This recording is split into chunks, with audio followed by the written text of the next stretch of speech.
Hello, this is Daniel Want from Prerequisite Capital Management.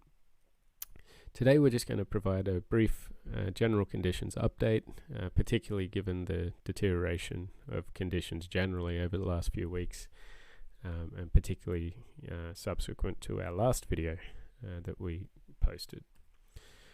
So one of the things, if we step right back and really, we've been talking and writing about these things for years in our PCS reports, but if you want to go and review the PCS report number 40 that we published last year, and also our latest one, 47, they sort of give a bit of a backdrop to some of these broader structural risks that we are now looking at on a multi-year basis. So if we summarize what is going on, so obviously we've had the virus-induced economic shock. The problem is that occurred in the context of a reasonably vulnerable and overextended broader global system, especially with the broader global banking system with insufficient balance sheet capacity and all sorts of imbalances globally beyond even banking that are largely unsustainable on a multi-decade basis. Now, when multi-decade patterns of operation in the world start to break down, collapse, or change in the nature of their patterning, that usually is a period of pretty significant risk throughout history, and that's usually when significantly bad things happen in different countries around the world. So if we just zoom into where we are now, we've had the economic shock, and that's likely to continue, especially the disruption in a lot of the more developed world that haven't really had the virus dynamics fully play out yet. That disruption is unfortunately likely to only escalate in the weeks and months to come, which is quite unfortunate. We are already in the midst of a liquidity and a credit crunch. We'll see what that looks like in the slides to come. Basically, especially with what we've seen in the last week or two, something is blowing up in the world. We just don't quite know what. It's like if you were to go fishing with dynamite. The explosion happens under the water, but it takes a little while for the fish to sort of rise to the surface. And that's pretty much where we're at. The explosion has happened, or is even in the process of still happening. And we don't know what banks or institutions or even countries or different dynamics or different entities around the world that may need to be bailed out or that are basically blowing up at the moment. So in the days and weeks to come, I'm sure we'll start to see headlines of different things rising to the surface. That sets the stage, unfortunately, because of the broader backdrop of the world. And like I say, in PCS 40 in particular, we sort of laid out this regime shift that we recognized occurred, throughout the middle to late last year, where we potentially are seeing a domino chain towards that debt default cycle and things that we've been writing about and potentially anticipating for the next couple of years. Anyway, this is obviously not a fantastic state of affairs to be in around the world and for financial markets in particular. And so this kind of summarizes the backdrop of risk. So the next big shoe to fall is likely to be US dollar strength, which unfortunately in the context of the world will likely trigger off more negative feedback loops, especially in the context of the disruption that we've already seen and likely to see persisting further. Anyway, I'm probably going to have to outline and expand upon properly a lot of these dynamics that we've been tracking for years in a more detailed PCS report that I'll likely publish in the weeks to come, explaining some of the backdrop to all of this. The liquidity and credit crunch that's unfolding as we speak. So this is obviously the capital market net liquidity. One of the ways we measure conditions, and it's completely collapsed. We have a price of liquidity index that we've constructed from a multitude of variables. Anytime it sort of rises above 2, we usually are in stressed conditions in the world. Obviously, we're rocketing upward in a pretty aggressive manner. The relative performance of banks globally is crashing. which is usually not a great sign. And, this is just a summary sort of dashboard or a summary sort of way of assessing liquidity conditions or some aspects of it in the world. But more broadly, when we look around, there's no shortage of evidence to show that we're in the midst of some form of a significant credit crunch. Obviously, implied volatilities have gone to the moon in most markets that matter. We're back to 2008 levels, but we've got there much more quickly than I would have thought would have happened. Anyway, there's a lot of questions we've been getting around the US dollar index. So obviously the US dollar index in this sense is a fairly narrow index. This one, the DXY, is really only measured against the euro, the yen, and the pound. There's a few other currencies, but they have low weightings against it. So obviously this run down, so these in the green and the orange here is one way of looking at the relative yield differential between the US and the European, UK and Japanese areas in particular. Obviously the US, this spread has been rising in favor of the US for years now, more than a decade. And this last series of events has basically seen the US catch up to the rest of the world in terms of yields and rates. And so during this process of catch-up, obviously that spread collapse, we've been seeing carry trades unwind that were funded from the euro area and Japan, among other things. And that initial sort of shock or stress or hit to the system saw the US actually fall as we saw sort of funds repatriated into into the European sort of area and Japan, unwinding those different exposures. In many regards, it's actually quite remarkable that the US dollar index only actually pulled back this far. It shows within this context that there's actually a lot of strength underneath the US dollar, even versus the euro and the yen and the pound. So obviously these are 10-year inflation expectations. This is just this explosion in this light blue line. So I've turned the inflation expectations upside down. So whenever you see this rise, that means we're heading in the direction of this is effectively a deflationary shock, which is exactly what we have here unfolding presently. So obviously US equities are completely outperforming the rest of the world's equities, which we've been writing about for quite a long time now. So the next shoe to fall is likely to be this US dollar index actually knocking out 100 and unfortunately putting in another significant leg higher, most likely against most currencies.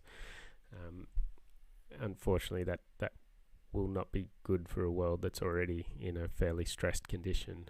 So any strengthening in the US dollar is going to cause more pain, unfortunately, and potentially negative feedback loops to kick in. So this is a US dollar index, except instead of only being against the euro, yen, pound, and a few small allocation to other currencies, I've just equal weighted the US dollar versus most of these major currencies, just so we can see a broader sampling of what is actually going on. And we can see we're actually back pretty much to the highs over the last decade or two in the US dollar versus all of these other currencies, at least in this index form, but it shows the strength that is sort of building. This orange line, so we spend a lot of time trying to operationalize first principle sort of understandings of different concepts and things. We also don't really want to be dependent upon institutions or government agencies or whatever, so we try to, almost out of necessity, evolve ways of measuring different phenomena in markets and behavior of participants and all of this sort of thing. So this orange is one of our credit risk models for the global banking system, all the large global banks that matter that are listed. And in many ways, you can kind of think of this like a credit default swap proxy model in a way. So anytime we move above this dotted line, we're really in or entering into like quite stressed conditions from a credit risk perspective for our banks. So obviously we're in the midst of a credit crunch and this is spiking. And so banks are in a lot of pain around the world right now, particularly out of Europe. If I had to guess, I'd be guessing that we're going to have some negative surprises out of the European banks in particular in the days and weeks to come. In this top panel, I've used the yields for the 10-year Treasury bond yield, the nominal yield, and also the real yield for the inflation-protected securities, but I've inverted them. So it's sort of more proxies a bond price. So the bonds rising in price is a fall in yields. The reason I included this top panel is what we are basically morphing into is this real yield spike that I was alluding to as a possibility in the last video we made, where basically, the classic textbook example of a deflationary sort of crunch or shock is what happened in 2008. And so we saw real yields spiking, so inflation protected bonds crashing. That provided a bit of a headwind to nominal treasury bonds, so normal treasury bonds as we like that underpin the TLT ETF, for example.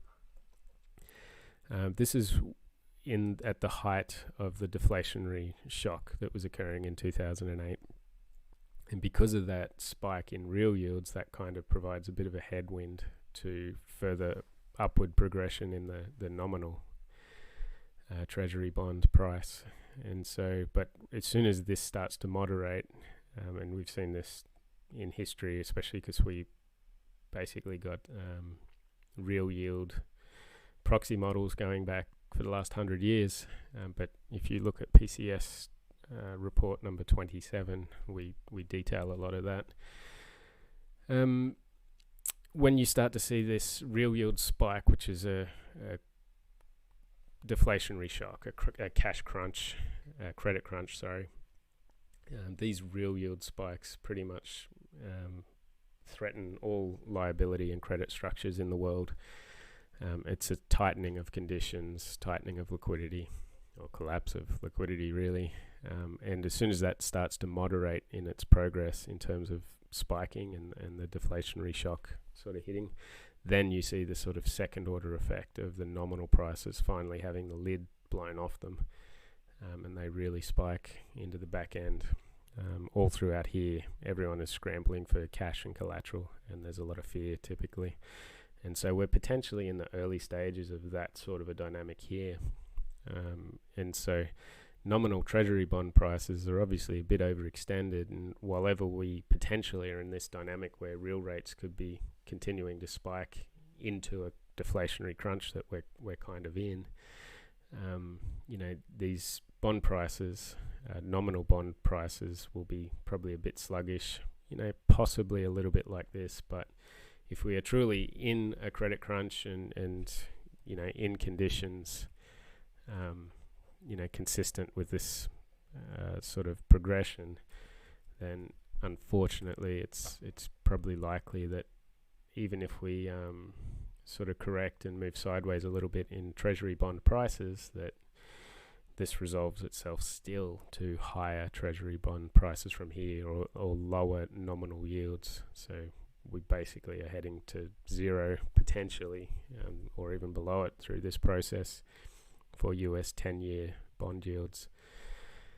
Obviously the next big step up, or the next big shoe to fall, if this progression is unfolding like we suspect it might be, and obviously we hold these views kind of loosely, but we still have to sort of benchmark some possible scenarios that unfold, and we can compare information and data and events as they unfold and adapt accordingly in our portfolios. But so far it looks like it's highly likely for another significant leg up in the US dollar against most currencies. Unfortunately, that third shoe to fall, if it does, is going to inflict a whole nother realm, or a lot of pain on an already stressed economic and financial system in the world. Anyway, it is what it is, and our job is to basically be fairly agnostic as to what is going on and just adapt and overcome and manage our portfolios according to our processes. When it comes to global equities, obviously I thought I'd include this chart here on the S&P 500. It just kind of illustrates the violence of collapse in liquidity underneath US equities is quite staggering. Obviously the setup was sort of leading into this had an over-speculative setup. Patient money were selling into it again, but when that liquidity fell off, it went. Fortunately, we had one of our liquidity signals in early January and an array of other setups, even our volatility models that we were writing about, and actually was in, I think, our first video in January that we put out on these topics, identified the setup for volatility, which at the time was significantly low, to have another blowout. I didn't think it was going to be as big as what we've seen, but volatility most definitely expanded, and it occurred pretty quickly after we got these liquidity signals trigger again, both in world equities, but then also in the S&P 500. When it comes to our portfolios, we're actually, we're fairly resilient. I see us pretty much performing exactly according to our mandate. We've become, over the last month or so, we've become even, we were quite defensive going into all of this, and even into the turn of the year, we were reasonably defensive. We're even more defensive now, and so the only thing that will be interesting to watch is that correlations and short-term movements are going to be all over the place in the weeks and months to come. I think markets and the usual correlations under them and capital flows and all of this are going to be a little bit of a washing machine for a while. For example, you'll probably find, if we get any further weakness in equities, for example, and it's corresponding with sluggish treasury bond prices, that's going to cause a lot of commotion too, about people worrying about correlations breaking down, or the inverse correlation between bonds and stocks breaking down temporarily. And it very well could do that, but I think that's just going to end up being noise. It definitely will just be noise, especially if we're getting a potential real rate spike, if this follows through like we suspect it could. And especially if we're starting to see this US dollar break out against most currencies, then this will just be noise if we get a bit of a corrective sort of pattern in the US Treasury bond prices, and in conjunction with weak or sluggish equity prices. I wouldn't read too much into that.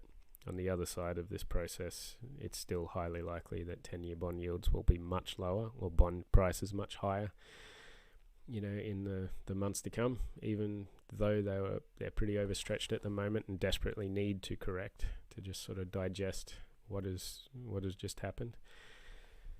But in light of the context of everything unfolding, we're pretty comfortable to be reasonably defensive. We have quite a lot of cash, quite a lot of collateral assets.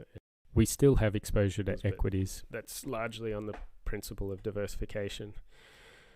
So whatever happens, we're not really too worried. We're just focused on trying to measure and map the main dynamics that are underpinning all of this, keeping an eye in particular on positioning and capital flows. We definitely want to watch the way this unfolds in terms of the present credit crunch that we're in, and the stresses that's going to bring to businesses and banks around the world. Obviously, having this virus unfolding is quite unfortunate, and there's a bit of a unrelenting steamroller, unfortunately, that pressures towards more disruption and stress, which then further stresses the liability structures that are out there in the world and causes more challenged conditions to operate in. So unfortunately, in the next season or so to come, conditions are still likely to get worse before we get a reprieve. But irrespective, we're pretty confident that we should be fine in terms of delivering on the mandates that we have for these portfolios and being reasonably resilient. But given markets are likely to be somewhat disorientated and there'll be a bit of a washing machine of correlations, I wouldn't get too carried away with day-to-day movements and fluctuations in different markets, but the broader trends that you see over multi-weeks and multi-months, they're typically the ones that matter. But we'll obviously provide more updates, video updates, and also some more PCS reports that will go into a lot more detail, explaining a lot of different things and updating things as they become relevant and important. Anyway, I hope this has been helpful, and if you have any questions, feel free to shoot them through to Darren or myself. This has been Daniel Want from Prerequisite Capital Management.